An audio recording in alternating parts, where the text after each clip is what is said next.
Our name is the Pod People, for we are many, and we are the world's most numerous podcast. I'm Matisse Van Rossum, and I believe in slime and stink. Hi, I'm Cleveland Mosier, and I'm putting on my zoot scoot. Ah, fuck, I already fucked it. All right, take two. Hi, I'm Cleveland Mosier, and I'm putting on my zoot suit to get zooted so I can boot scoot boogie with Pazuzu. God damn! Wow. That was worth the second take. Yeah. I'm the angel of death, Patrick Ewing. Wait. No, that's not right. I'm Ben Sheets. And we are very excited to be joined by our friend Sarah, who curated this episode. Thank you for joining us. Thanks for having me. I'm Sarah, and I am not here to talk about Child's Play. Oh, excellent. Yes, we are this evening talking about The Exorcist III from 1990, written and directed by William Peter Blatty, based off of his own novel entitled Legion. He also wrote the original Exorcist. Yes, the book and the screenplay for William Friedkin's film. And this film stars George C. Scott, Ed Flanders, and Brad Dourif, and Jason Miller. And it is about Lieutenant Kinderman returning from the first Exorcist, investigating a series of murders from a serial killer he believed long dead, with some supernatural elements. Sarah, tell us a little bit about The Exorcist III and your relationship with it and why you wanted to come on the podcast to talk about it. Well, this is the 30th anniversary of the release of The Exorcist III. And I first saw it probably a year after it was released, when it came out on VHS when I was 13. And at the time, it terrified me. It was spooky, and I think it has a lot of religious iconography. Yes. And it has a lot of themes of distrust and possession and things that I found really spooky at the time. Plus, it has a couple of pretty sweet jump scares. That it does. When's the last time you saw it before this? I want to say it was probably about 20 years ago. Okay, wow. So it's been a really long time. Yeah, it has. And at that time, my appreciation for it had changed a bit. But I have to say, like, this viewing, I think I saw it from a completely different angle again. Yeah, that was gonna be my next question, is like, how has it aged in your opinion? Like, does it still sort of like push some of those same buttons that it did the first time you saw it or the last time you saw it, or did it give you a new understanding this time? Very different understanding this time. A lot of the religious iconography was still, and especially in the first half, pretty creepy, but also really kind of surreal. It does some world building in the first half, I think, that I really enjoyed and felt like was immersive. But a lot of the things I found very creepy when I was younger, I kind of found funny now. Some of it I recognized is more like tongue-in-cheek, like kind of kitschy. What I enjoyed most about it now was watching George C. Scott, first of all. Just really loved his performance. And killed it. Yeah. Oh my God. Yeah, and his face is made out of amazing rubber. Like, he's got the best facial expressions. And I also really enjoyed watching the disintegration of his character. And I think, like, sort of wish for some more richness in that part of the story, but really appreciated what was there. I think for the rest of us, this was the first viewing of The Exorcist III. None of us have seen The Exorcist II either. Is that correct? No. I did not feel lost, thankfully. No. The Exorcist II is kind of like a notoriously terrible movie, very misguided in a lot of what it tried to do, from what I understand. And Friedkin and Blatty have both notably disowned any relation to even though they didn't make that film. I mean, they named first off, they gave the demon a name, and they called it Pazuzu. Pazuzu! So, like, I think that says pretty much everything. At least that says everything I need to know about the movie. Have you seen the original Exorcist, Cleveland? Oh, yeah. Okay, you have. Oh, yeah, okay, absolutely. Yeah. Ages back. Okay. I was curious to think about how this movie would hold up, you know... Without the perspective of the perspective of the other. Because I think for a lot of it, it stands on its own. I think so. Yeah. I haven't seen the original Exorcist probably since college at this point, so it's been years, so my memory is pretty foggy on like a lot of the specifics, especially outside of like the most famous scenes. And I think this movie does stand on its own quite strongly, even though there's the return of several of the characters from the first one. I did think it's interesting that while this film does not contradict any of the events of The Exorcist II, it also doesn't reference them at all. It does not acknowledge the existence of anything that happens in that film. Nope, not one mention of Pazuzu. So a little bit of background, because even though I haven't seen this before, I was reading about it today before we watched the movie, and like the production history of this film is pretty interesting. As we mentioned, it is written and directed by William Peter Blatty, who did the original Exorcist book and wrote the screenplay for the original movie. And he did not really intend for this to be a Exorcist sequel, though it had some of the same recurring characters. He really wanted it to sort of be a standalone thing, and his original screenplay did share the same title as the book. It was just Legion. It did not have anything to do with exorcism. You know, it was more about this detective who has lost his faith being confronted with like evil and having to struggle with his beliefs and also the acceptance that like supernatural evil exists. And when he finished his first cut, the studio said, well, no, there's not an exorcism in it though. And we want this to be The Exorcist III so we can sell more tickets. So they went back and did a bunch of reshoots and additional stuff, and spent $4 million on the final 5 minutes of the movie, the exorcism scene. Blatty is not a big fan of the theatrical version of this film, nor are the actors who took part in it, George C. Scott and Brad Dourif. They all consider the original to be a more well-contained, developed story, and that the addition of a thrown-in exorcism actually hurts the film. So I think that was a very interesting perspective going into this movie, to kind of like try to find those disparities, like what is the core story and what was addition and what was reshoot. And for the most part, I felt like I could spot those things pretty well.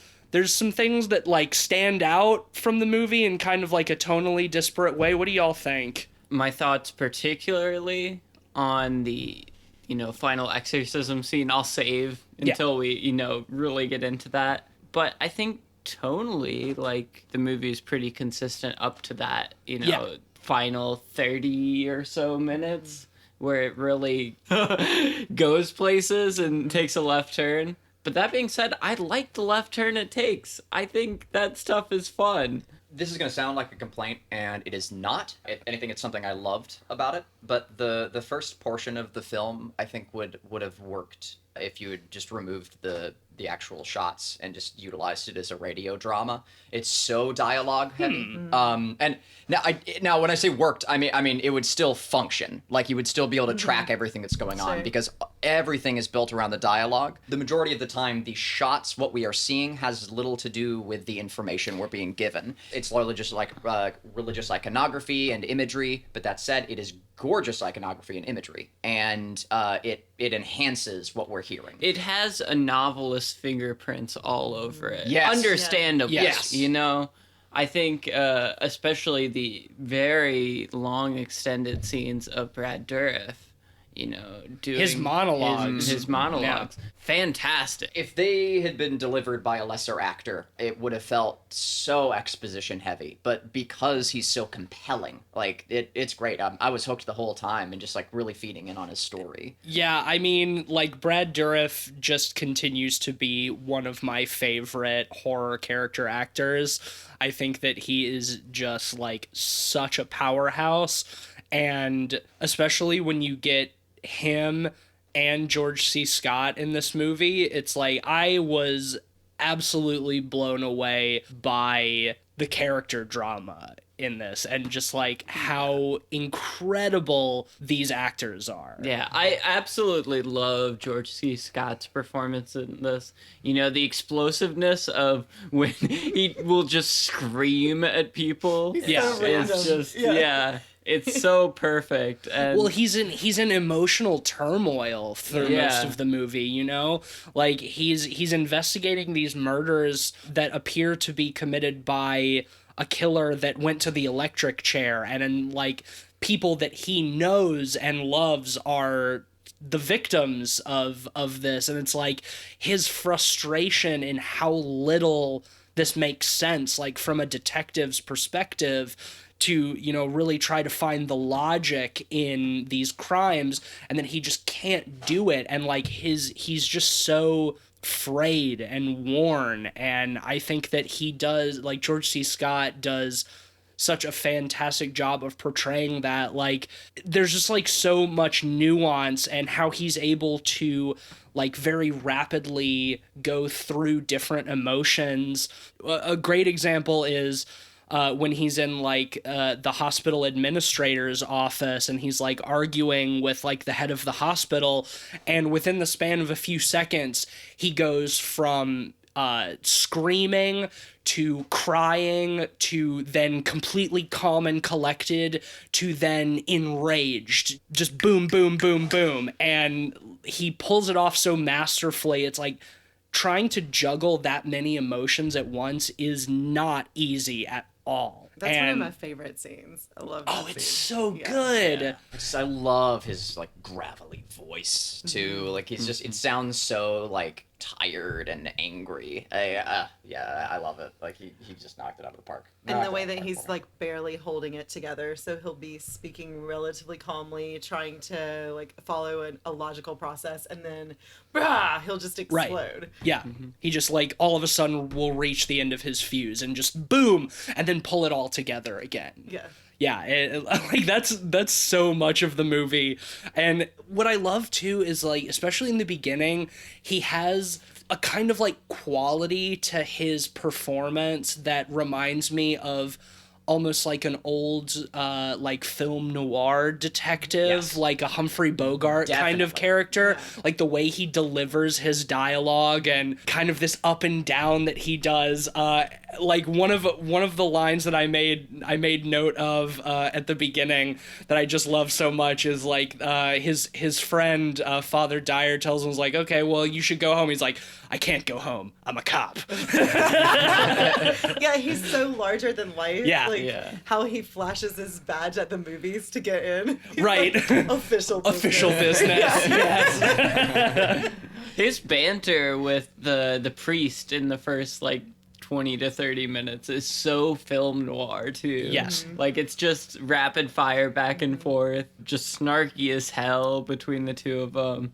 And it's just so perfect. Yeah, it's a really interesting relationship that he has with Father Dyer, because like after the events of the first Exorcist and like the death of his friend Father Karras, he doesn't believe in God or anything anymore, but he still has this close friendship with these priests, and so much of like that is balancing very finely on like his respect for Father Dyer, but also his belief that like Father Dyer's certainty that, like he even says that like we're spirits, we will live forever, and like you can just see that Kinderman has so much disdain for that because he doesn't believe it. I mean, it's kind of a classic the classic demonic possession story is like the non-believer to be confronted with the antithesis of like his belief, like having to come around to believe in God, because if the devil exists, then that means God must also. His sort of coming to belief through witnessing supernatural evil. It's nothing new, but this movie is one of the best handlings of those themes I think that I've seen in a long time. The surreal dream sequence. Oh yeah. You're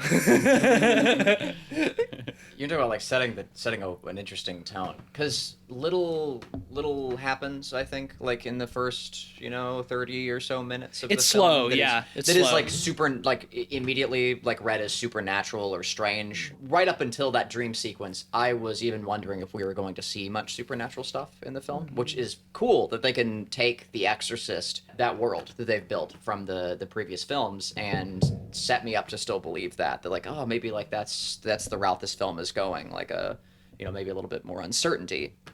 And to then throw us into that weird dream sequence, like with all sorts of like weird, like strange actors, cameos, but it's all framed. It sort of reminds me of like the Raphael, what is it called, the congregation of like the scholars, like painting.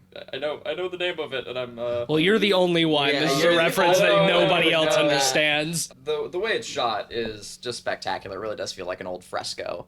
And also, like, all the tarot imagery throughout the film, like, throwing in the occult as well. Because, like, I don't think in The Exorcist we see too much occult imagery. It's largely just Christian themes. And here, we get several instances of the tarot. And not just the tarot cards, but we see, like, iterations of, like, Christ portrayed as the Hanged Man, and a few other, like, smaller instances where we do get some of that nice like occultism themes as well, like showing like the interplay of like the associative demonic imagery too. It's neat. It was some neat stuff, because inversion is a big thing. Sorry, I just thought about that because sorry, that just came to me, because like the tumbling down the stairs. It's almost like it's thematic. Theme's fun, man. Well, the cameos in that dream sequence, there's a lot of have to mention, because they're absolutely wild.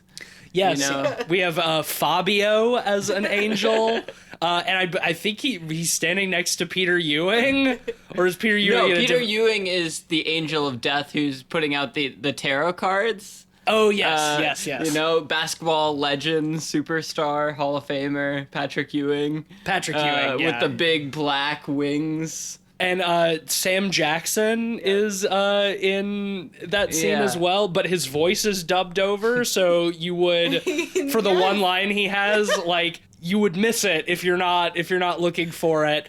And I didn't notice it either, but I did see that in the scene where Kinderman and Dyer go to the diner after the movie, Larry King is in that scene, and also C. Everett Koop, the Surgeon General. Oh my God. There's so many absolutely left-wing, bizarre little celebrity cameos in this movie. I don't understand it. So, okay, I pulled up the painting, and I think it'll give a little bit more context. Maybe I'm pulling this from the void, but okay. So here's the School of Athens the School of Athens painting. So our listeners cannot see this. Very visual medium. Right, the audio podcast. You can fucking Google it. But anyway, give them the title at least. The School of Athens is the name of the painting, and or fresco, and it's full of scholars like throughout history. So it is in the same way, sort of like a series of cameos of like different scholars and such. So I don't know. I got a lot of. Do you want to reference the painter as well? Raphael. But yeah, I think the cameos are super fun. I almost think William Peter Blatty just made friends with all of these people after the first Exorcist movie, and were such disparate celebrities too. Exactly. Like male model Fabio, Patrick Ewing, basketball superstar, Larry King, like. It's all over the place. Yeah. I think it's definitely by design, because we're in his dream, and like our dreams are often us trying to make sense of nonsense, of just like miscellaneous data that we've taken in throughout the day, and then our brain tries to like reprocess it and flush it all back out.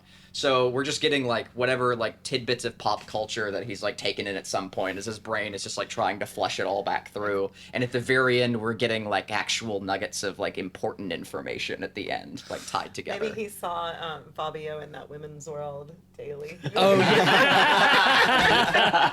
yeah. What I find so fascinating about that dream sequence is that, like, despite the silly celebrity cameos and be like, look, there's Fabio, there's Samuel L. Jackson, ha ha ha, I still think that overall the effect of that scene is rather unsettling. Definitely. I think tonally it's so, yeah, I mean, it's very dreamlike. But it's very sinister as well. It very nicely like reflects how Kinderman, I guess, kind of sees the concept of heaven. It's like a cathedral, but also a train station, but also a hospital, and the angels are these very like generic, almost artificial, just like male models in white robes with big fake feathery wings. Mm-hmm. Everything is so out of place, like none of this stuff jives together. And what really sells that for me is like as he's walking through there, then like the young boy who's murdered by the Gemini killer at the beginning like comes up to him, and he's, you know, got stitches all the way around his neck because he was decapitated. And he's like, oh, hey, Lieutenant Kinderman. And he's like, oh, hi, Thomas. I'm sorry you were murdered. I miss you. Like, it's just like so matter of fact. And then like to sort of have this premonition about like the death of Father Dyer, and then to wake up and Father Dyer has been murdered in the hospital. It's creepy. It's spooky. One of the things I found really creepy about that is the idea that people have died and gone on to an afterlife, and yet they're still bearing like the scars of the way that they died. So like, yeah. Father Dyer too has the staples in his neck they're holding his head on. Right. It's like even though you've gone on to supposedly heaven, you're still carrying your trauma with you. Mm-hmm. Yeah, and then like there's like the whole train station sort of motif that like there's a big board of like different trains going to different places that like it's not even really heaven, it's like limbo, like you're going to this weird hospital cathedral to like await being shipped off somewhere, and you're still bearing the scars of your death. And it's so he's just catching Father Dyer like on the way through purgatory. Yeah, on the platform. Yeah, you're being sent to your judgment. Mm-hmm. And this is his vision, this faithless man's vision of the afterlife. Right. One thing I wanted to cover a little bit more was the stuff around Father Dyer's death. Oh, because yeah. I found that stuff super disturbing and really well executed. You might even say Dyer. Ha ha. God damn it. But, I one of the big things with that is all of the vials of blood, laid out next to him. Oh, it is vile. Oh, God damn it. Yes, Father Dyer has been... Sorry. He's been perfectly exsanguinated, completely drained of blood without a drop spilled, and all of the blood put into these jars arranged on the bedside table next to his body. I thought that was very creepy. Yeah, as well. I think that jarring imagery. God damn it, Cleveland. I don't even feel like I can go on because I don't know what I might say that will set him off. Three's good. Rule of threes. We're all right. We can move past this now.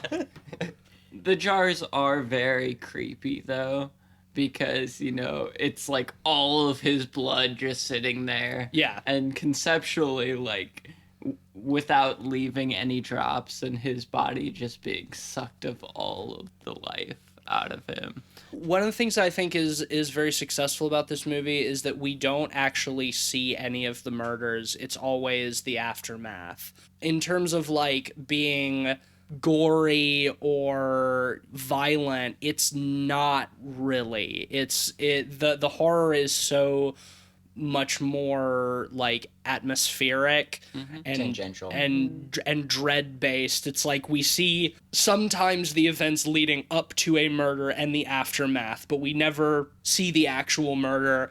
One of my favorite sequences is when the other priest is murdered towards the beginning, when he's giving confession to this old woman who we cannot see. It's just through the confession booth. It's just blackness. It's just darkness. And she starts confessing to the murders of like the Gemini killer's victims and just starts laughing. And there's something so creepy about like this frail old woman's voice, like admitting and describing in graphic detail like this horrendous violence. And that it sounded like the young girl possessed in the first film. A little bit. Too, you know, that your mother's a whore, you know, stuff. Like it was that she takes on that same, you know, sort of like the graveliness Yeah. again. As the description gets more explicit, the voice gets more gravelly. I think the isolation of the confession box is super creepy too, you know? Yeah. Like he's stuck in there. Right. You know, he hears what's going on the other side and there's no escape. Well, and that know? the murder happens in a church to begin with is like, you know, the devil is not supposed to be able to enter the house of God, you know, like a church is supposed to be a safe place. And that like the first murder that I guess the second murder after the young boy who dies at the very beginning, like the second murder is like in a church. It's like, well, this is it somehow sets the stakes much higher, I think. Oh yeah, and going back to with the jars of blood, I think you were getting a really nice point, Ben, with how obscure it is, because like the fact that Kinderman like has to ask what it is, because it's just they're laid out neatly next to it. You think it was like an orderly had just left like some samples down. Without the context, it seems like banal. And it's not until like it's explained to you that you get this like horrible revelation. It was, oh god, you know, like his George C. Scott's performance in that scene is so good too, because it almost is as if he's still in that dream that precedes it. You know, like he seems to be having a hard time accepting that his friend has been murdered, and like the way that he questions people when he walks into that room and is like asking things, it's like it's so deadpan. It's like it's the same kind of inflection that he has when he's in the dream and like, I'm sorry you were murdered, Thomas, I miss you, you know. It's like it's almost like the dream has seeped into the reality, and I think that is something thematic that continues throughout the rest of the film too, because there's so much like weird, surreal, dreamlike stuff that happens past that. It's I love how George C. Scott's character is ahead of the audience when, you know, he's looking at the body, because, you know, he looks over on the right side. We don't see what he sees, but he's clearly disturbed by it. And then he goes over to the left side, and it almost confirms his unsettling demeanor. And later on, we realize that's because, you know, the Gemini killer cuts off the index fingers of his victims on the right hand and, you know, marks the Gemini symbol on the left hand.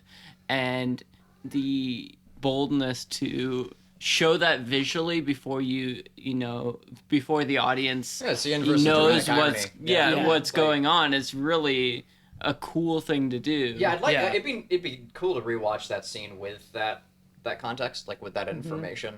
Yeah, understand his thought process during it, like as he checks each side. That's a great point, Ben. I think well, I mean, it's what is so disturbing to him, because like he's just assuming that this is a Gemini copycat killer, but the fact that the MO is the same and is actually the opposite of the information that was released to the public shows like very specific insider knowledge that disturbs him so tremendously, because the Gemini Killer was executed 15 years ago, around the same time that the first Exorcist takes place, around the same time that Father Karras died. I love that, like, we're not even introduced to the Gemini Killer until, like, probably like halfway through the movie, over halfway through the movie. And then, like, just from then on, it's like, it's just Brad Dourif chewing up the scenery, delivering, like, one incredible monologue after another, you know? Like a novel, like you mentioned, Ben, you know, very dialogue heavy. That stuff is fantastic. I think you mentioned that in the director's cut, Jason Miller was doing a lot of the Brad Dourif characters. No, the opposite. Jason Miller is Yeah. absent from the director's cut. When they originally shot it, he was busy working on some other project. And so when they had to go in and do reshoots, Jason Miller was available. So they were going to just, like, cut Brad Dourif from the film completely and reshoot everything with just Jason Miller. There's some conflicting information on the reason why they chose not to do that and to sort of have, like, these two personas sharing a single body, which I ultimately think is very effective, and I'm glad they did it. And tastefully done. Yeah, I think it's fine. I think it's great. And like, I think part of the reason it works is because Brad Dourif gives such a fucking great performance. Yeah, I mean, cutting him out Magnetic. would have been a huge mistake. William Peter Blatty, in interviews afterwards, would say it's like, oh, well, we thought it would be thematically interesting to, like, keep both actors and to have, like, Brad Dourif's Gemini Killer occupying the body of Jason Miller's Father Karras. So it's like, the duality is interesting, and I agree with that, but Brad Dourif actually says that was not the case, and that the reason that they kept him, or they kept both of them, is because apparently Jason Miller had a really bad alcohol problem, and he was, as Brad Dourif described, too wet-brained to remember those lengthy monologues. Wow. So they reshot the stuff with Brad Dourif and kept Jason Miller for the shorter lines, the stuff that he could remember. Wow. And Brad Dourif is literally the only person on the production who has said that. So I don't know the validity of that statement, but I think that the overall effect of having both of them and having, like, Kinderman see the face of this killer who's been dead for 15 years and sort of have it switching back and forth between that and his friend who has also supposedly been dead for 15 years, and we find out he's just been locked up in this asylum all the time. I think it worked, like, the back and forth works really, really well. Yeah, it's super disturbing and unsettling. Especially, I think, like, the first time that it happens, that the switch happens. Yes. It's really jarring.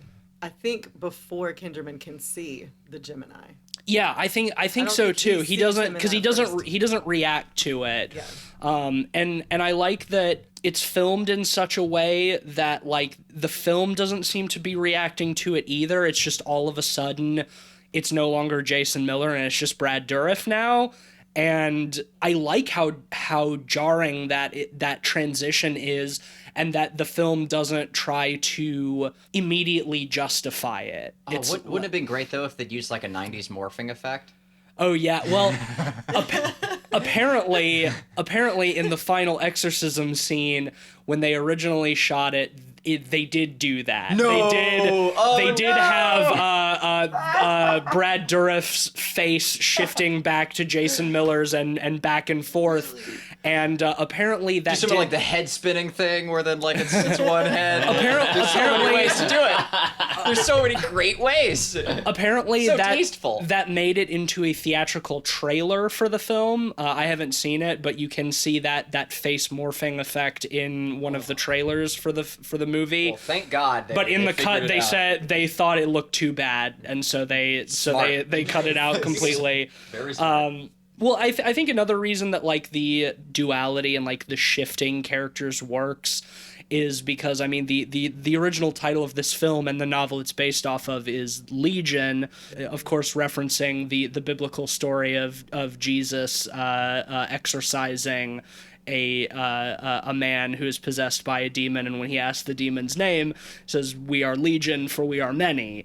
And I've always thought that idea of like many demons possessing a single form is very cool and creepy. Right, and the thing that like is often missed about that sequence is, I think right after he says, "For we are many," like he possesses like an entire like flock of sheep, and then they all drown themselves. It's a terrifying chapter, like in the Bible. Like it's super spooky. And I think that they play off of that so well, in that Brad Dourif's voice is constantly changing throughout his monologues.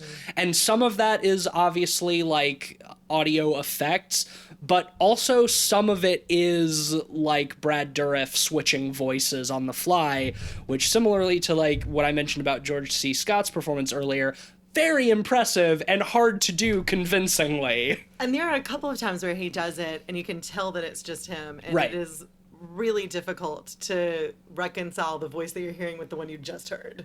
It's really dramatic. And it's great considering that, like, before this, you know, like Brad Dourif is, what he's so famous for is obviously Child's Play, which is just like exclusively a vocal performance, and that he has such an iconic, recognizable voice that is completely lost in this movie because he doesn't have just one voice, he has many voices.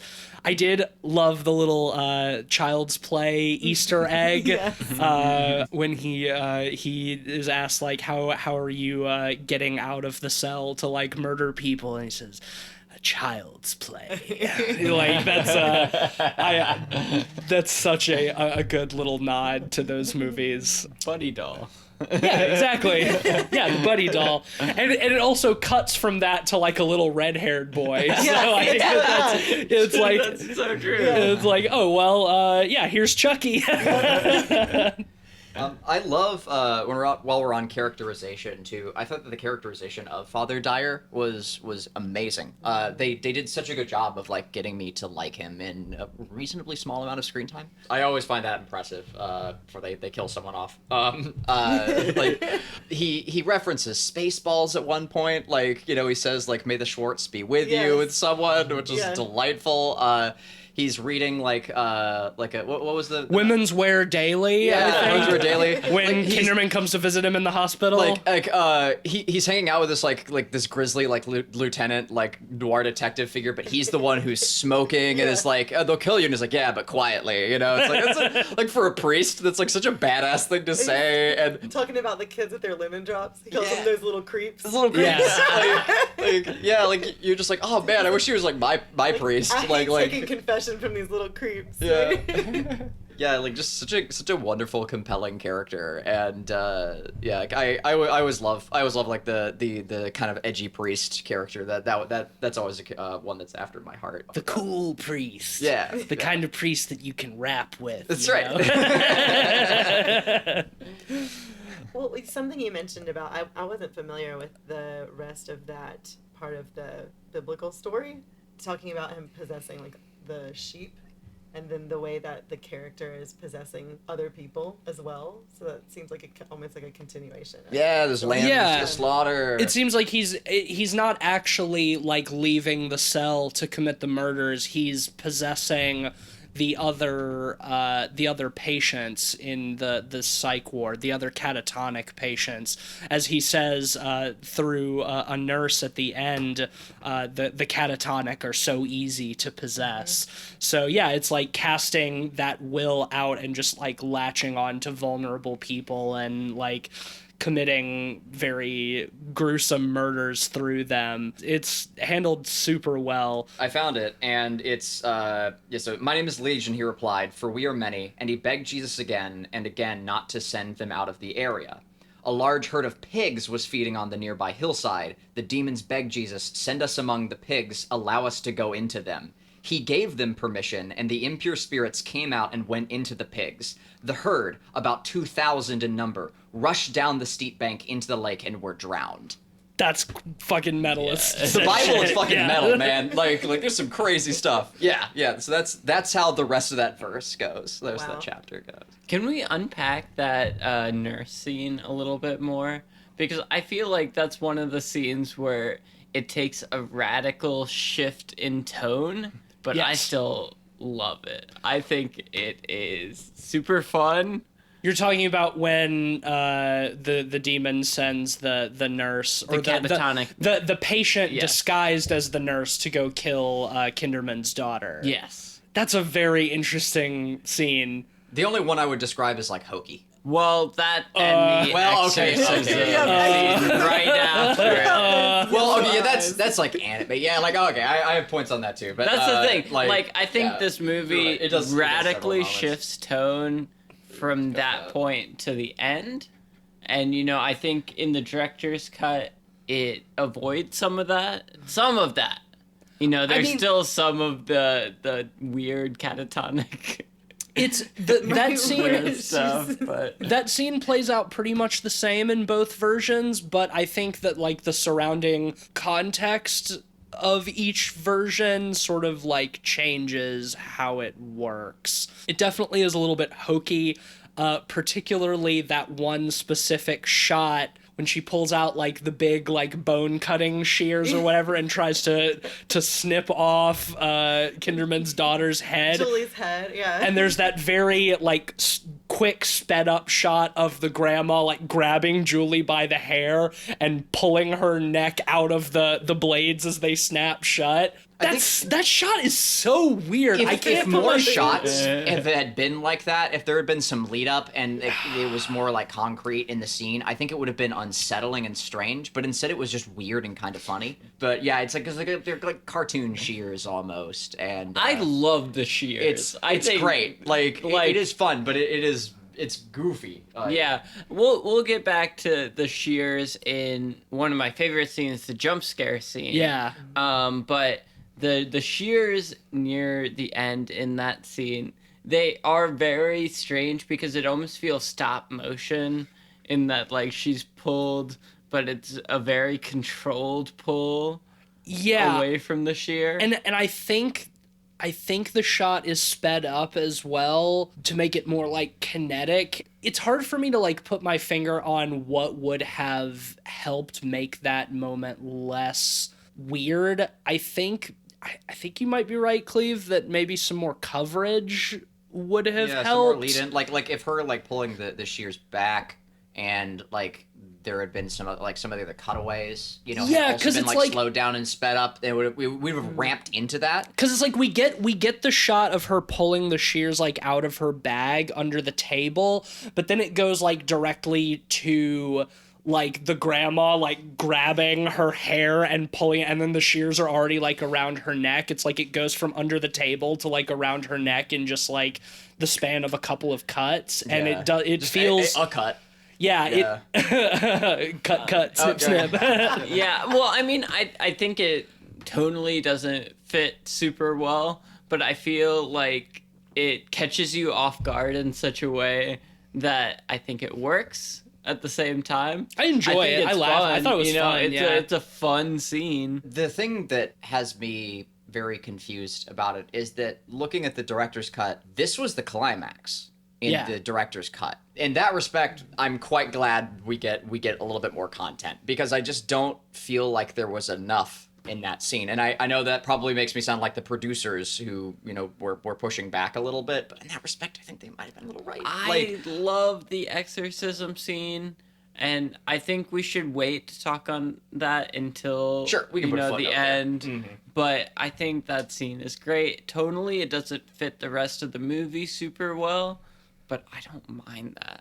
Oh. I don't mind a left turn, radical shift in tone. Yeah, let's put a footnote on that and go back and talk about some of the other scenes before the end of the movie. Yeah. One scene I really want to talk about, I mentioned it just a minute or so ago, was the jump scare scene. the famous jump scare. The hospital scene. Yeah. This very extended sequence of, this nurse in the hospital. Yeah, like hearing these weird noises, and most of it is done in like one take, like one just like very long static take of her like down at the nurse's station at the end of the hall, and like getting up and walking around and like listening for like where these sounds are coming from.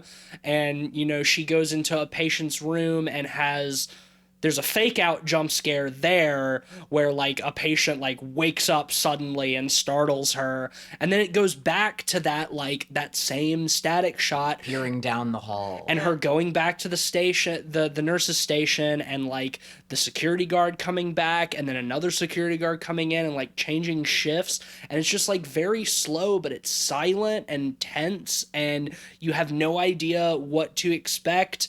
And then she gets up to investigate another weird noise, goes and looks in another room, turns around, and then just dramatically this like white robed figure comes out with the shears and just like snip and it like punches in on it. It's hard to like describe the effect of it without like seeing it. I really like it. I really love it. I think it's dope. I think in modern times, we're so desensitized to the jump scare, in that, whenever there's a slow moment in a horror movie, we expect a jump scare. Right. But I think it's extended to such in the sequence that it still catches you off guard when it happens. Yeah, it goes for such a long time, and that something is coming, but there's so many moments where you think it's going to happen and then it doesn't. There's so many fake outs that when it does happen, it still completely takes you by surprise. Well, and it's still within the same shot too. Like it's all like within the same framing. It's surprising, but it's not like right up in your face. Well, the camera punches in when it happens. It does. So like there's that sharp movement. Yeah, it does end on that. But like when he first pops out of the door, like we're still down the hall. Yeah. Like for for the jump, before it zooms in. And I do appreciate that about it. Like we get to see the whole sequence staged. And it's all very clear to us. And there's no like quick cuts. It does such a great job. It doesn't cut away to the scare. Like we just get it placed in front of us. It does such a great job of building tension as well. During that scene where like a lot of jump scares nowadays, people will just be like, okay, I know there's a jump scare coming. They're so cut telegraphed. To the chase. It's not like there's tension in the same way. There's a jump scare going to happen, but at the same time, it's that dread of knowing the character's in danger and knowing that you don't know what the danger is or when it's going to happen. Well, it's just... Also the jump scare is not the pure intent of it. Like, it is not... The scene does not exist just to scare you, which is probably the biggest annoyance of most modern jump scares, too. Like... It is there just to be scary because we're watching a scary film. Here, like it serves plenty of utility. It gives us a lot more information. I think the utility is to scare you, but I think the difference is that it's not. The utility is not to simply startle you, like a lot of jump scares are. We talked about this a few episodes ago when we talked about Alien and how like the jump scare of the xenomorph attacking Dallas in the air ducts is effective for the very same reason that something is coming, but it almost makes like feints to like psych you out, and that when it finally happens, it's not in the moment that you expect it to be. You can anticipate it, but it's like falsely telegraphed, which I think is much more effective because modern horror films and modern jump scares are very easy to spot coming, and they feel lazy, and it's like, okay, well, what purpose did this serve other than that it startled me and it got my heart rate up? It didn't scare me in a meaningful way. Sarah, what sort of sequences you felt still held up to that test of time and still scared you in the same way? Were there any? That was one that actually, because I always loved the final jump scare in that scene. Mm-hmm. And there is that almost like clinical observer of the camera throughout most of the scene. And then it kind of switches to the nurse's perspective when she goes into the patient's room, but then goes back. Clinical in every way, because we're in a clinic. Yeah, it's in a hospital.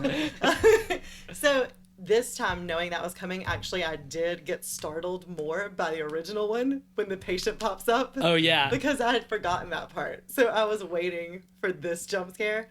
That's fun. I really still, that's probably the most viscerally frightening scene, I guess. And I was wondering when I was watching it what makes it so effective, and I think one thing is I don't believe there's a soundtrack during that. No, it's silent. Yeah. It's completely silent, so there's no musical cue of There's- any kind either. There's a sting on the punch in when the camera zooms in on it. There is an accompanying musical sting, but other than that, that whole time There's nothing to it's hint at when it's coming. It's silent, and I think prolonged.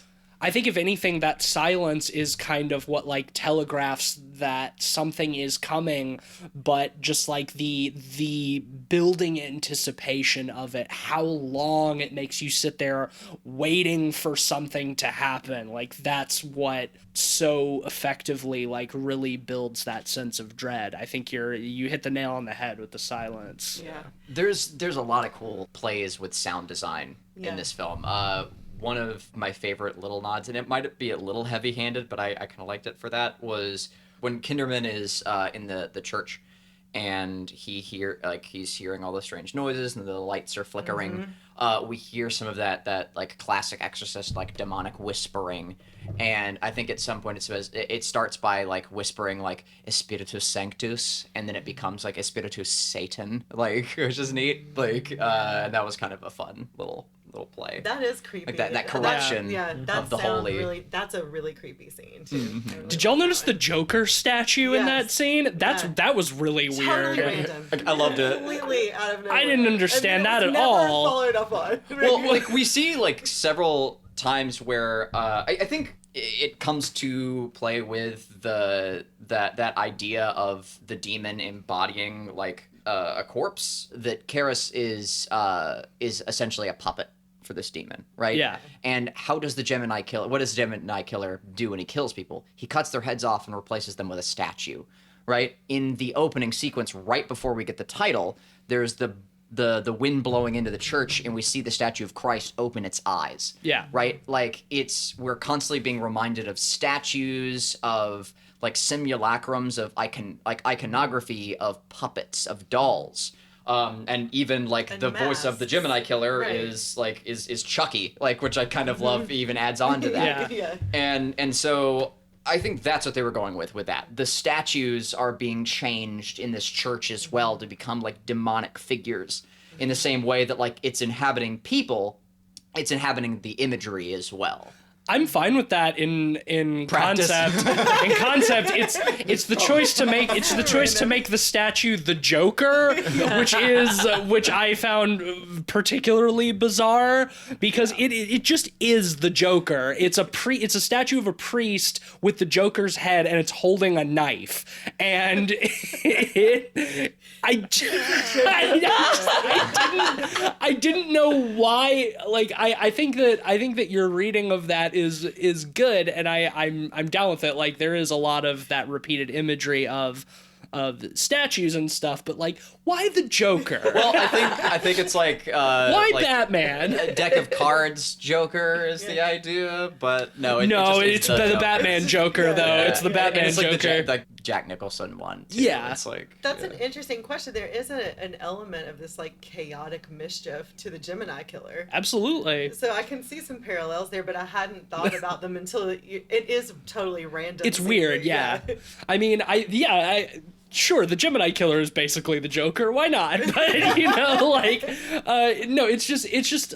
I mean, it's nothing that is like lingered upon for too long of a time. Like it doesn't like hurt anything in the movie, but it's just like a weird thing to like cut to that. It's like, that's just a statue of the Joker dressed as a priest. Like, why is this in this church? Like, who put this there? That was one of the tonal things that like briefly took me out of it. Are you ready to talk about the exorcism at the end? Yes. I think we've pretty much covered everything else, because I wanted to just briefly mention the story about the carp in the bathtub. oh yes, Oh, yeah. Thank you. That was one of my favorite parts of this movie, always. The character building of that story and just how weird and random it is. yeah, and how like it doesn't really have an impact on the core narrative of the film, nor does it ever come back up again. But I feel like it's so perfectly illustrative of just like Kinderman's kind of like frayed mental state. Like on top of this whole thing with hunting this killer, also like his mother-in-law is staying with them and she's been keeping a carp in the bathtub so she can cook it, you know? And he hasn't been able to bathe in 3 days because this goddamn carp is swimming around his bathtub. You can't go home till it goes to sleep. Right, exactly. Because if I see that thing swimming around, I will kill it. You know, I think it's really good. Yeah, it feels weird saying this, but it does for me. It kind of grounds the world a little bit, because it is the kind of thing that is so strange that you almost wouldn't see it in fiction. It gives that sense of like, it's just obscure enough that it's like, yeah, like I could see like myself like having a mother-in-law who would do something like that, you know, Sure. like something that weird. And it's nice because all the other monologues in this film are incredibly dark. So to give us an opportunity to have even though it is still at the expense of our main character, it is a more upbeat kind of weird monologue that puts us in that reality. So when we're told the rest of these dark things, I think it makes them more believable, and it kind of encourages us to, you know, to trust that those horrible facts so much more. It lends some authenticity. Yeah. Yeah, So, absolutely. Okay, so the exorcism that they tacked on to the end of this movie. I'll start out by saying I think that the way that they shot that sequence is cool. I wish it wasn't in the movie. It hurts the movie for me. Oh, man.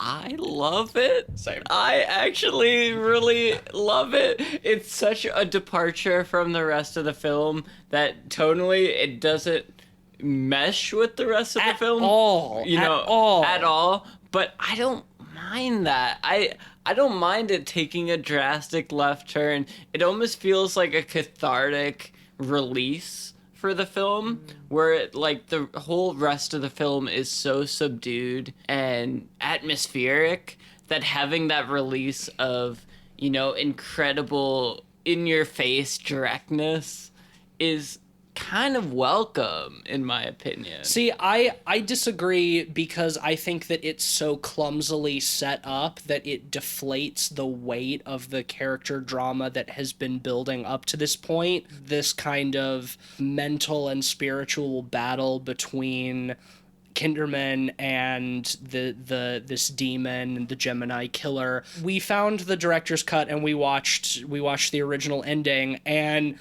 in Blatty's original version, after the possessed nurse goes to his house to try to kill his daughter, he just goes back to the hospital, calmly walks into the room with the Gemini killer. Ask the nurse to lock the door. Behind him, pulls out his gun and just shoots him to death. And then that's the end of the movie. And I think that there's something so much more, even though it might be considered somewhat anticlimactic, I think there's something so much more narratively satisfying about it, because it's like his family has just been threatened, and whether this is something supernatural or otherwise, it's like that is the last straw for him, and that it's like, okay, I have to put a stop to this. No more fucking pussyfooting around, no more listening to these rambling monologues from this killer. It's just like, this has reached a breaking point. walks in, murks him, that's it. I think that that is a very satisfying finish to what has been building, rather than introducing this new Exorcist character who we know nothing about, has no character development in the movie, has two introductory scenes where a bird that he's keeping in a box by his window dies inexplicably, and then a crucifix starts crying blood.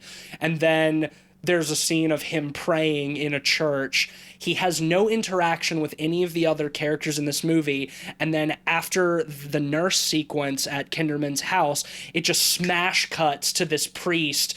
It's walking down the hall towards the Gemini killer's cell, to do battle with him. Who the fuck is this guy? Why am I supposed to care about who he is? Why am I supposed to care about his spiritual warfare with this demon that ultimately ends in him just dying? I think that scene and like the like cool surreal stuff they do with it, like the snakes and him like being flung to the ceiling and like peeling the skin off of his back and stuff, it all looks visually cool, but it's very, very out of place in this otherwise very grounded, heavily thematic, like spiritual character study. I felt it doesn't to fit. Matching the tone of the dream sequence, because there's still that realm of like uncertainty, that same surreal state. Like we see the ground separate and the figures who have been trapped by the demon like emerge, and it felt very similar to me, like when it disappears and the floor is just normal again, like waking up. But I do agree. I think maybe the priest is in The Exorcist II. No. Oh, he was created and introduced with reshoots. I just assumed that. There's it's from the second one or something. No. I agree with that stuff. One thing I will say that I think works with that scene is when George C. Scott is rammed against the wall in almost a crucifix position, and he's saying, I believe in suffering and injustice and all of this He stuff. believes in slime and stink. And slime and stink. And I think that, in particular, adds to it. Tonally, sure, the scene is a mismatch, but I think the movie is better for having that. I think that what I hear you saying is that you feel like that faith-based struggle is self-evidently resolved by him walking in and just taking out. Well, I think almost no. I think it's made unimportant. Okay. His belief and his faith ultimately doesn't matter. It doesn't come into play. It doesn't come into play. He's been threatened. I'm done. Yeah, it comes down to a moment of action for him, and there's not that sort of moment of like accepting that he believes and his faith is restored because of what he has seen. He opts from out this of playing demon. the game. Yeah. Right, exactly. He stops disintegrating. It doesn't pragmatically. It doesn't ends matter. The whole thing. Right, Yeah. whether he believes it or not, after all of the shit that he's seen and experienced, he just says, I have to do something. And the fact that he can just walk into that room and shoot Brad Dourif and that be it, and not be like thrown against the wall and like acted upon in a supernatural way, that it's just as simple as walking in and being like, I'm done with your bullshit, boom. Like, I think that is, it's for me, I think it's a more powerful punctuation mark on the drama, because ultimately, though Kinderman's struggle with his faith is a big part of the movie, that it doesn't really come down to that at the very end.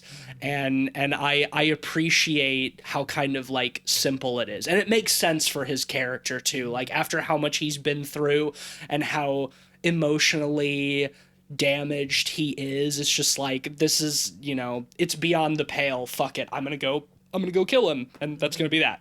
You pitch a very good argument for the director's cut. I do think that there is a potentially like a more like academically powerful ending there. I also agree with Ben's point about like I think that there's just more like gratification and catharsis in that, but I mean, also, fuck It's more the audience. it's more Like, climactic for sure. To a certain degree, it's like absolutely. I definitely gained that, but I also see that like it is sort of a ballsier move to have him just go in there and shoot him, like from a writer's standpoint. But and the ending I think would probably be would feel even more natural with Japanese dubbing. Like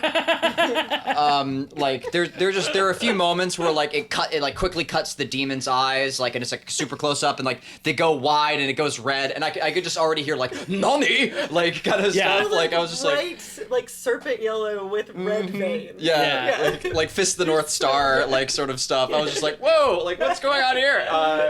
貴様の拳などかほどにも効かんわい。お前はもう死んでいる。何？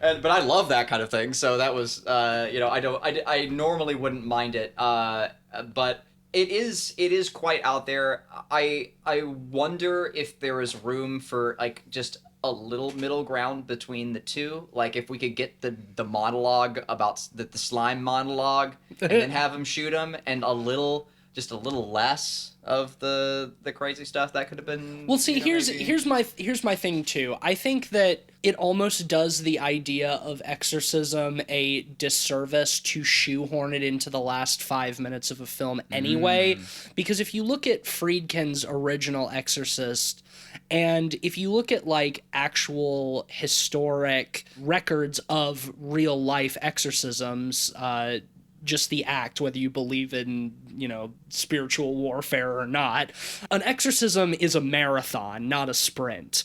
So much of the first Exorcist movie is these two priests, like, for hours and days being worn down by this incarnation of evil and persisting, and just like the toll that it takes on them mentally and emotionally and spiritually. Like, they're trying to pry this creature from this young girl's body.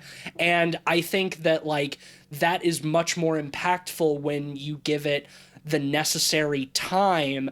And the exorcism in this movie is literally the last 5 minutes of the movie. Well, and I think you make a really good point. I think you're overstating it a little in the original Exorcist, because I think the original Exorcist is definitely a slow burn. Yeah. In that, like, the exorcism doesn't start until the second half of the movie at the least. But it's still given more time. It's still the second half of the movie. It is also largely implied, like there are time jumps where the priests are like taking breaks and stuff. Right. That like it is over the course of days or hours. Like it is still like a stretched out process. It's a slow burn. Like over the course of like the film, like we're prepped to believe it is over a longer span of time. There's a lot of build up to it for sure, but it is still given like the bulk of the second half of that film. And I think the priest character in this one is fairly unnecessary. Totally. But I think the only source of gore that we get. Yes. Yeah, and right. And those effects are cool. Yeah. Like I said, they spent $4 million on that exorcism scene that is the last 5 minutes of the movie. Like it looks very good. It's very well done, but it's so tonally disparate from the rest of the movie that it doesn't, at least for me, like, it doesn't feel right. It's like, I think the sequence where George C. Scott is crucified once again and, states his beliefs works. He's great in that scene. Super well. I think the priest itself, that element of the sequence doesn't work, but I think the George C. Scott element works super well, and it adds some depth to what is more subdued in the director's cut. And I think it adds stakes, where with the director's cut, it almost feels, in my opinion, a little anticlimactic, because you're just killing a demon immediately. I agree, but that's what I like about it. I think that it adds more explicit depth. I think that it is more explicit in what it's saying, but I don't think that the original ending of the director's cut is devoid of depth. I think it's just there's just more that you have to read into it. You as the viewer have to do but more I think of the work. the stakes of the demon and the demonic element is so much greater in the theatrical cut, for sure, because you see its power more, right? you And know? Power and George C. Scott's like being held against the wall, and he's having to speak with so much force. Spit is flying out of his mouth, and you can see like how much control it has. And performance-wise, it's great. I really like the director's cut in the sense that you can bring more to your interpretation of it. But what I really like about the theatrical cut is the way that it highlights the sacrificial act of Kinderman killing Karis. And I really liked that part of that scene as well. It is in the director's cut, but it's again. Well, they didn't have Jason Miller for the director's cut, so there's something added in that, like, Karis takes control of his body long enough to allow Kinderman to kill him and end it. And I think that I think that when you're adding like the Karis character to the story, that like, yeah, sure, that might provide more weight in that, like, he is sort of Karis is winning his own spiritual battle in that moment in reclaiming his body long enough to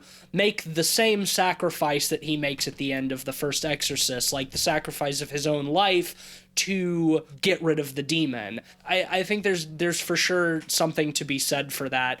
It's also interesting that, I mean, Kinderman is, when he's shooting Jason Miller, it's different than if he's shooting Brad Dourif. Like, absolutely, that was his friend that he loved, that he is now putting out of his misery. It's more of a sacrifice that he has to make, and I think that like, there's absolutely something to be said for that.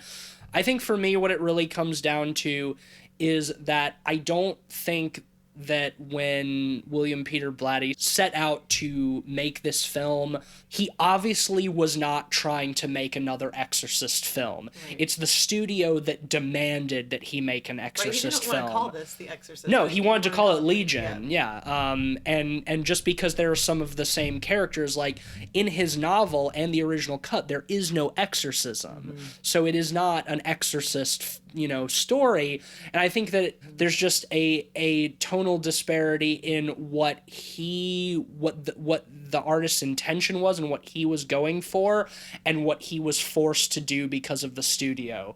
I think if you're looking at this as sort of a standalone thing that is not The Exorcist, I think the director's cut is far more successful. If you're going with the studio and are insistent upon this thing being The Exorcist, then yeah, having a big climactic special effects heavy scene, and a great character moment from George C. Scott, like, yeah, okay, sure.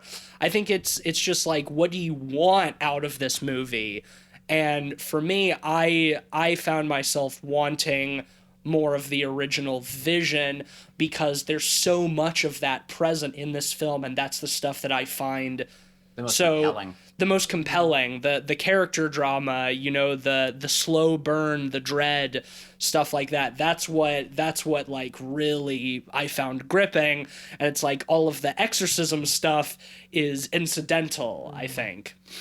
Going back to my footnote for the previous scene, I think because in the director's cut that scene becomes the climax of the film, like that is our high stake tension release sequence before he kills the Gemini killer. For the end of the director's cut to work, I feel like revisions would need to be made to that scene to give it that sense of weight and power that it doesn't really have, because we get our weird our weird quick shots, and like that's just, I think we can get like some of our catharsis, our fantastical, not even necessarily like exorcism, like fantastical stuff, but like just a little bit more liveliness and a little bit more like zhuzh to give us a good climax, like before he does have that final moment. Well, of I think breaking. what's interesting is that in the director's cut there is one additional shot added to that scene that I think provides a lot of context that makes that scene weightier in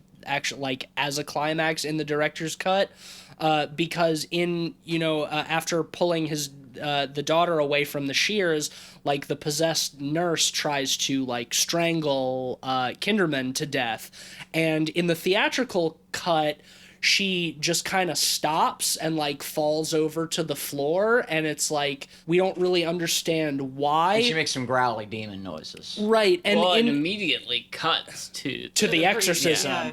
But in the director's cut, when she releases him, there's a reverse shot back to Kinderman, and all he says is, with kind of surprise, he says, "Damien." The weight that adds is that the reason she stopped attacking him and kind of, like, went back to her catatonic state is because Karis regained control enough to stop the demon from attacking him.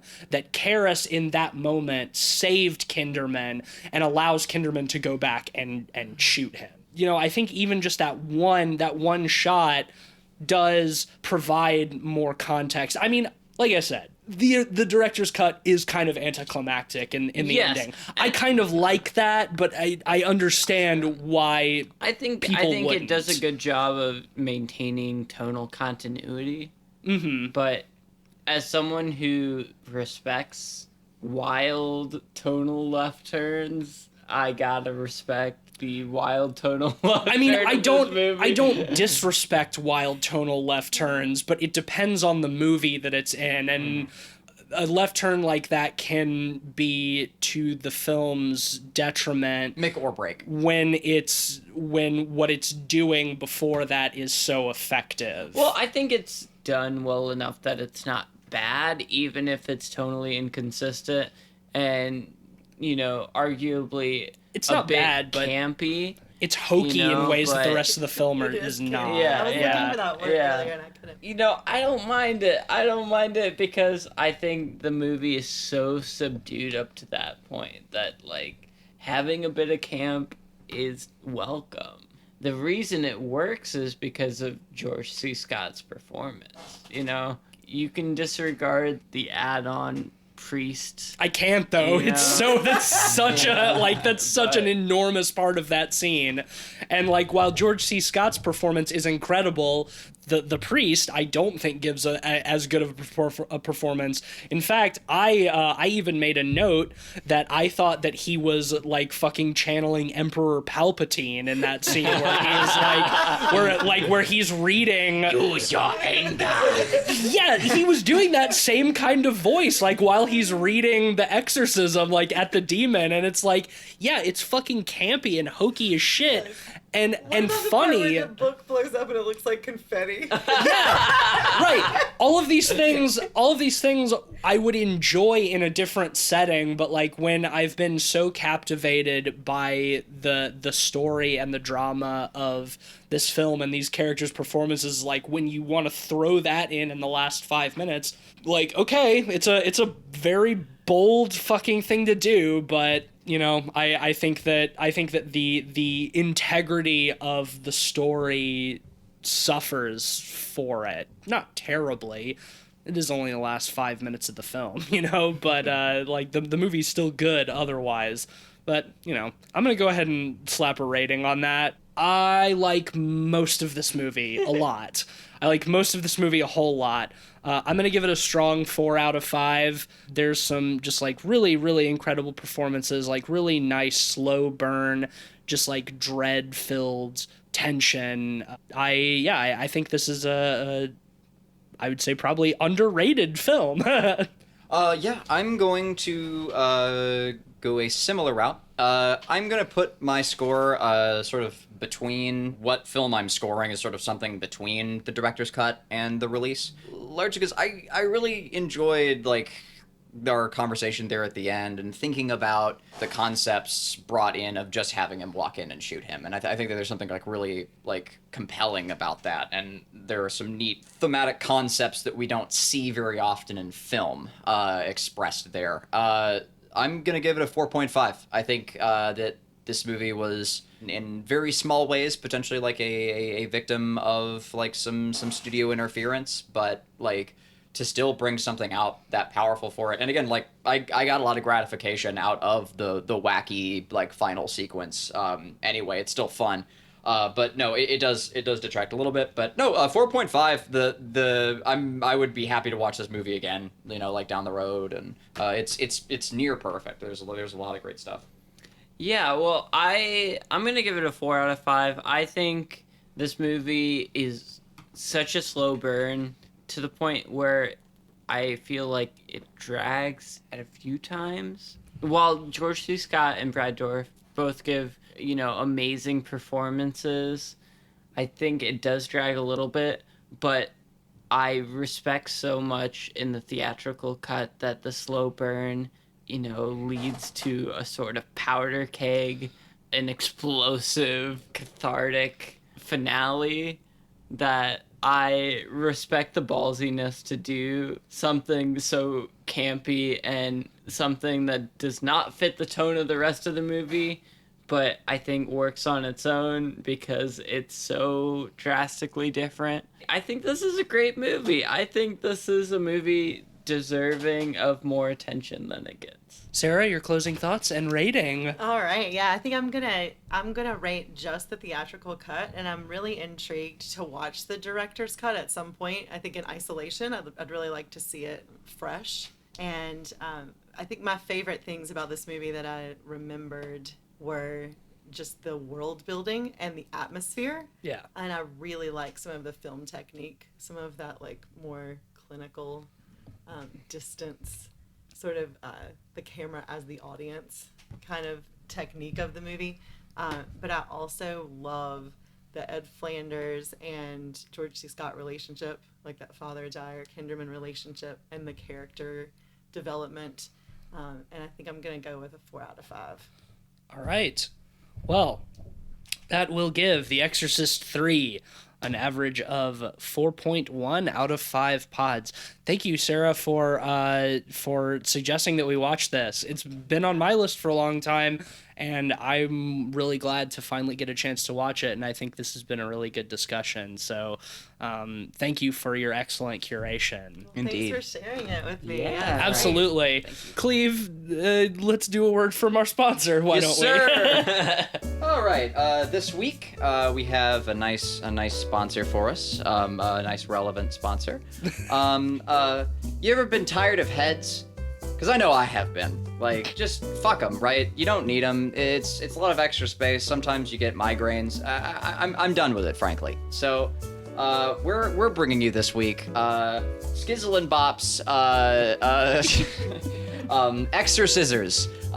Clap those heads right the fuck off, and just be done with it. Get it over with as quickly as possible. Skizzle All and right. Bop's Exorcisors. Coming soon to a theater near you. Oh, fantastic.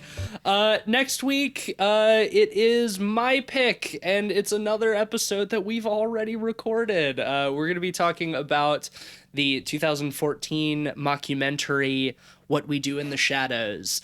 We've been all watching the television show, and I wanted to sort of revisit my nostalgia for that very, very funny movie. It's a nice, fun, lighthearted episode, so come back next week and listen to our thoughts on that. Spoiler alert, we do fun things in the shadows. Oh, indeed. Hopefully it doesn't set expectations too high. Well, if you've got high expectations, then you can head over to Apple Podcasts or wherever you get your podcasts and leave us a 5-star rating and a nice review. You can also follow us on Twitter at PodPeoplePod or on letterboxd.com/PodPeoplePod for a list of all the films we've talked about on the show with our average ratings and links to those episodes. You can follow me on Twitter at DeepStateAusie. slanging them quarantine tweets. Pew pew. I'm on Twitter at Mr. Sheets. And I'm occasionally tweeting for Light Arc Studio as we continue to push out the next big patch for It Stares Back. Content update. That's right. Stay tuned. It is on the horizon. You can also see some of my lovely paintings on ArtStation. If you search Cleveland Mosher, ClevelandMosher. Yeah, look up some cool spooky portraits. And if you want to have a spooky portrait painted of your own, feel free to contact me as well at the listed email. Commissions are open right now, or as the time of recording, and I'd love to paint something for you. So thank you so much. Sarah, do you have anything that you'd like to plug? Where people can find you, your social media, anything like that? I'm just a fortunate guest with a low social media presence. But Nice. if you I'm wanna jealous, look at honestly. Pictures of like turtles that I find on hikes. I'm on Ooh, Instagram. hey, that sounds great. That sounds awesome. Yeah. I would look at turtles you found on hikes. Sounds like fun. I'm on Instagram at Cyclone78. Awesome. Fantastic. Well, Sarah, thank you again so much for joining us. This was a delight. We'd be happy to have you back anytime. And I know in our talks before the show, you have some other movies that you would like to watch and talk about. So hopefully we'll be able to have you back real soon. My pleasure. Because I'm excited about some of those movies you mentioned. All right. Well, everybody stay safe and demon free, and tune back next week to find out what we do in the shadows. Don't get your head chopped off. Hey!